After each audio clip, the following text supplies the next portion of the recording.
Hello दोस्तों। आज हम बात करने वाले हैं एमपीपीएससी प्रीलिम्स के लिए बुक लिस्ट की। तो अभी नोटिफिकेशन आया नहीं है, आप अभी से प्रिपरेशन कर सकते हो। तो कौन कौन सी बुक हम खरीद सकते हैं वो आज मैं आपको बताऊं। सबसे पहले हम बात करेंगे एमपी के लिए। तो एमपीपीएससी में सबसे ज्यादा आपको एमपी के ही क्वेश्चन देखने को मिलेंगे। 40 से 45 क्वेश्चन आपको एमपी से मिलेंगे। यानी कि इसमें सब रहता है, एमपी की ज्योग्राफी, एमपी की इकोनॉमिक्स, एमपी की हिस्ट्री। तो एमपी से 40 से 45 क्वेश्चन देखने को मिलते हैं। एमपी के लिए आप कौन सी बुक परचेज कर सकते हो? तो एमपी के लिए आप तीन चार बुक बता रही हूँ, इनमें से कोई सी भी आप ले सकते हैं। सबसे पहले मैं आपको परीक्षा धाम बोलूंगी। परीक्षा धाम की बुक आती है एमपी की। इसके बाद आपकी पुणेकर की भी आती है, मुकेश माहेश्वरी की भी आती है और अरिहंत की भी आती है। तो थ्योरी के लिए और एमसीक्यू दोनों के लिए आपको एक एक लेनी पड़ेगी। तो जैसे कि परीक्षा धाम मेरे पास थ्योरी है और परीक्षा धाम ही मेरे पास एमसीक्यू की भी। आप थ्योरी की ऐसा भी कर सकते हैं, परीक्षा धाम की आप ये ले लें या मुकेश माहेश्वरी की ले लें, और एमसीक्यू के लिए आप परीक्षा धाम या फिर पुणेगा की भी ले सकते हैं। तो मेरे पास लेकिन दोनों ही परीक्षा धाम की। एमपी हो गया। एमपी के बाद कौन सा सबसे ज्यादा 10 क्वेश्चन कौन से सब्जेक्ट से आते हैं? तो सबसे ज्यादा क्वेश्चन आपको कंप्यूटर से देखने को मिलते हैं। मतलब स्टार्टिंग में ही आपको 10 क्वेश्चन कंप्यूटर के मिल जाते हैं। तो कंप्यूटर के लिए 10 में से 10 प्रश्न किसी भी एक बुक से आपको मिल नहीं पाएंगे। लेकिन मेरे पास दर्पण की बुक है, दर्पण की आप खरीद सकते हैं। इसके अलावा आप परीक्षा धाम की बुक भी ले सकते हैं। तो मेरे पास दर्पण है, आप दर्पण चाहें तो दर्पण ले सकते हैं, परीक्षा धाम चाहें तो परीक्षा धाम भी ले सकते हैं। अब हम बात करते हैं यूनिट वाइज। ये दो सब्जेक्ट हो गए जिनसे सबसे ज्यादा प्रश्न आते हैं, वो हो गए। अब सबसे पहले हम यूनिट 1 देखें। यूनिट 1 हमारी कौन सी है? भारत का इतिहास। भारत का इतिहास अभी सिलेबस चेंज हुआ है, तो इसमें कुछ न्यू टॉपिक, मतलब कि वो टॉपिक हम पहले से पढ़ते थे लेकिन वो स्पष्ट रूप से लिखे नहीं थे, अब स्पष्ट रूप से लिखे। भारत का जो इतिहास है उसके लिए आप कौन सी बुक परचेज कर सकते हैं? तो आप महेश वर्मा ले सकते हैं। जो टॉपिक अभी ऐड हुए हैं वो एग्जैक्टली उसमें दिए हुए थे पहले से ही। बस कुछ स्टार्टिंग के जो टॉपिक भारतवर्ष वगैरह है और भारतीय ज्ञान परंपरा, ये जो है वो टॉपिक आपको थोड़ा सा एड ऑन करना पड़ेगा। बाकी हो सकता है कि अब जो बुक आए मेरे पास पहले से है, तो महेश वर्मा की अब जो आप खरीदेंगे न्यू सिलेबस के हिसाब से, तो आपको उसमें ये चीजें मिल जाएगी। तो आप वो बुक ले सकते हैं थ्योरी के लिए। वो आपको ना सिर्फ प्रीलिम्स में बल्कि मेंस में भी काम आ जाएगी। तो महेश वर्णवाल की आप खरीद सकते हैं थ्योरी के लिए। एमसीक्यू के लिए आपको घटना चक्र खरीदनी पड़ेगी। मैंने भी खरीद ली है, तो आप भी खरीद सकते हैं एमसीक्यू के लिए। तो महेश वर्णवाल की थ्योरी के लिए हो गई और घटना चक्र आपकी एमसीक्यू के लिए। साथ ही में आपको लूसेंट भी लेके चलना है, लूसेंट भी आपको पढ़ना है साथ। हिस्ट्री हो गई। यूनिट 2 में आपका क्या है? मध्य प्रदेश का इतिहास, संस्कृति। तो ये जो है आपकी एमपी की परीक्षा धाम या आप जो खरीदे हैं महेश्वरी बुक, इनसे भी आपकी कवर हो जाएगी। तो आपको इसके लिए एमपी की बुक से ही ये आपके कवर हो जाएगा। और जो थ्योरी की आप ले ही रहे हो साथ में परीक्षा धाम या तो फिर पुणेकर, तो आप उससे भी कंप्लीट कर सकते हैं एमसी। यूनिट 3 है भारत का। तो इसके लिए आपको थ्योरी के लिए कौन सी परचेज करनी है? थ्योरी के लिए आप महेश वर्णवाल खरीद सकते हैं।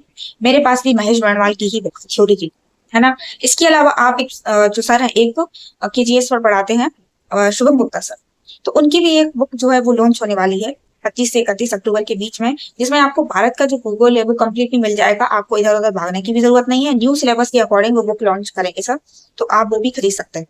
तो वो भी आप खरीद सकते हैं। और घटना चक्र तो आपको लेनी ही लेनी है, और लूसेंट भी आपको साथ में लेके चलना है। तो यूनिट 3 भी हो गई हमारी। यूनिट 3 हो गई भारत का भूगोल। अब यूनिट 4 में क्या है? एमपी की ज्योग्राफी। वो आपकी परीक्षा धाम से ही कवर हो जाएगी। तो यूनिट 4 हो गई। यूनिट 5 भारत और मध्य प्रदेश की संवैधानिक व्यवस्था यानी कि पॉलिटी।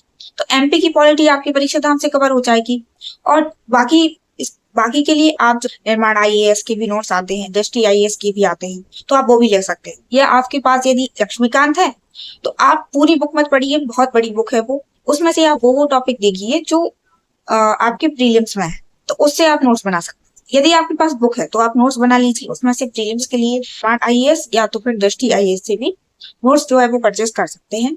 और लेकिन आपको घटना चक्र इसकी भी लेनी है, पॉलिटी की भी आपको घटना चक्र लेनी है, और लूसेंट भी साथ में लेके चलिए। तो यूनिट 5 हो गई हमारी।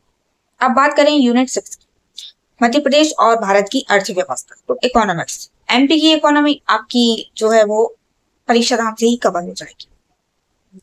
इसके अलावा आप भारत की जो इकोनॉमी, उसके लिए आप निर्माण आईएएस या दृष्टि आईएएस, इसके भी नोट्स ले सकते हैं। घटना चक्र आप ले सकते हैं, और आपको लूसेंट भी पढ़नी पड़ेगी, तो लूसेंट भी साथ में लेके चलिए। तो ये इकोनॉमिक्स की यूनिट 6 हो गई हमारी। अब है यूनिट 7 विज्ञान, पर्यावरण और स्वास्थ्य।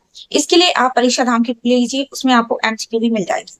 और इसके साथ ही आप पर्यावरण के लिए एक अलग से आप घटना चक्र की बुक भी ले सकते हैं, उसमें आपको पर्यावरण रहेगा और उसमें एमसीक्यू भी आपको मिल जाएगी। चूंकि पर्यावरण से क्वेश्चन आते हैं अब, तो आप वो भी ले सकते हैं। फिर यूनिट 8 की हम बात करें, यूनिट 8 में आपको करंट अफेयर्स देखने को मिलेगा, राष्ट्रीय, अंतर्राष्ट्रीय और मध्य प्रदेश की समसामयिक घटना, ये लिखा हुआ है हमारे सिलेबस। तो देखिए मैं मेरा बताऊं करंट का, जो उत्कर्ष पर एक सर पढ़ाते हैं, उत्कर्ष जो प्लेटफॉर्म, उस पर एक सर पढ़ाते हैं कुमार गौरव सर। वो डेली सुबह 6 बजे लाइव यूट्यूब पर फ्री पढ़ाते हैं, मतलब करंट जो है वो फ्री पढ़ाते हैं। तो राष्ट्रीय और अंतर्राष्ट्रीय तो 100% आपका उससे कवर हो जाता है। बाकी एमपी का भी वो पढ़ाते हैं, मतलब एमपी का करंट भी आ जाता है उसमें, लेकिन स्पेसिफिकली मतलब एमपी ही नहीं पढ़ाते हैं वो। तो मैं कुमार गौरव सर की वीडियो देखती हूँ डेली और उसको नोट भी करती डेली। डेली मेरा काम है, मैं 1 घंटे जो है वो करंट जो है वो मैं लिखती हूँ। और इसके अलावा करंट के लिए स्पीडी भी आती है, आप वो भी ले सकते हैं। और एमपी के लिए मैं आपको बताऊं कि एक जो जनसंपर्क, एक जो पेज है जनसंपर्क जो पेज है, यदि आप इंस्टा चलाते हैं तो उस पर भी फॉलो कर सकते हैं। जनसंपर्क मध्य प्रदेश एक ऐसा पेज है। इसके अलावा टेलीग्राम पर भी आप ज्वाइन कर लेना, वो जो चैनल है, तो उस पर भी जो डेली की अपडेट है वो पता चलता है कि कौन सी योजनाएं लॉन्च हुई, या तो फिर कहाँ कौन सा प्लांट जो है वो स्थापित किया गया, या डेली की अपडेट उसमें आ जाती है। तो वो भी आप डेली देख लिया आपने कि ये नई चीज आई, आपने नोट कर लिया अपने करंट में, तो ऐसे भी कर सकते हैं कुछ।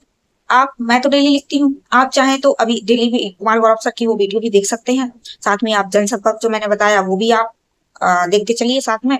इसके अलावा तथ्यवान करके एक बुक आती है करंट अफेयर्स की, जिसमें एमपी रहता है पूरा, तो आप वो भी परचेज कर सकते हैं। अब इसके बाद हम बात करें यूनिट 9 सूचना और संचार प्रौद्योगिकी, है ना।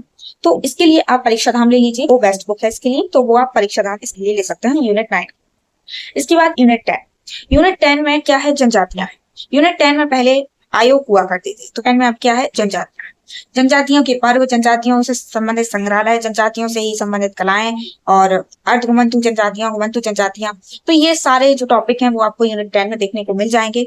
तो इसके लिए परीक्षा धाम में इससे संबंधित टॉपिक हैं, लेकिन थोड़ा डीपली यदि आपको पढ़ना है तो यूनिट 10 के लिए आप कहाँ से पढ़ सकते हैं। आप थोड़ा सा, यदि आपके पास समय है, आप थोड़ा डीप पढ़ना चाहते हैं, तो मैं आपको बोलूंगी कि केजीएस पर एक सर पढ़ाते हैं, कि यूनिट 10 उन्होंने पूरी कंप्लीट कराई है, तो केजीएस पर एक सर पढ़ाते हैं प्रमोद राणा, तो उनकी वीडियो आप देख सकते हैं। यूनिट 10 उन्होंने पूरी कंप्लीट कराई थी जब हमारा प्रीलिम्स पेपर था ये 2024 वाला, उसके पहले ही उन्होंने कंप्लीट करा दिया था। तो उन्हीं के नोट्स मैंने बनाए थे और उन्हीं से मैंने पढ़ा था। पर अपने नोट्स बना लीजिए, फिर जब भी कुछ अपडेट होता है तो उसी में आप ऐड भी कर सकते हैं। तो परीक्षा धाम से भी आप पढ़ लेना, और चाहे तो आप वो वीडियो भी देख सकते हैं, तो आपके खुद के नोट्स भी प्रिपेयर हो जाएंगे और थोड़ा डीप भी आपको देखने को मिलेगा। तो यूनिट 10 ये हो गए हैं। मेरे पास जो मैंने था वो सारा बता दिया है, मैंने कुछ छुपाया भी नहीं है, तो मेरे पास भी यही। तो मैंने सारी चीजें आपको बता दी, आप ये परचेज कर सकते हैं, खरीद सकते हैं और अपनी तैयारी को और भी अच्छे से कर सकते हैं। कुछ बुक से संबंधित कुछ भी जानकारी यदि आपको चाहिए तो कमेंट में मुझसे पूछ सकते हैं। चैनल पर नए हैं तो चैनल को सब्सक्राइब कर ले। मैं एमपी पढ़ाती हूँ और एमपी की जो सीरीज है मैं लेकर आई हूँ, उसमें मैं एमपी जो है वो कंप्लीट कराऊंगी आप लोगों को, तो मुझसे जुड़ सकते हैं और एमपी पढ़ सकते हैं। तो आज के लिए बस इतना ही, मिलेंगे नेक्स्ट वीडियो में फिर से किसी अन्य टॉपिक के साथ।